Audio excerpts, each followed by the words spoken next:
Let's learn how to apply for a Scotiabank credit card online.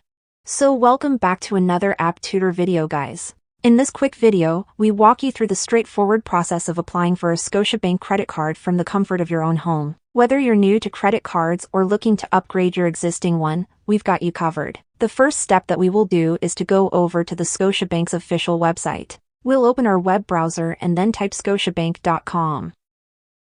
Then you'll get to their global website that looks something like this. But we want to click on this button right here where they'll redirect us to this page where we can start applying for our credit card. Now I'm going to assume that you already have an online banking account, so you want to log in and then tap on the three horizontal lines at the top right corner of your screen. That's going to open this side menu, so now click on the credit card section. Now select card types. And now you want to select a type of credit card that you want to apply for. I will apply for this cashback credit card, so I'll select that. When we select a type of credit card, it will get us to this page where we can see how the different credit cards look like, and there's a description below each one.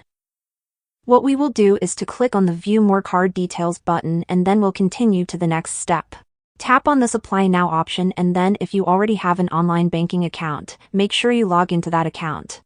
But if you don't, you can select No from this page, and then you'll get an option to apply as a new customer. So you can click on that button, create an account, and then finish applying for your credit card online. If this video helped you out and you were able to apply for a credit card on Scotiabank without any problems, make sure to leave a comment down below, and I'll see you in the next video.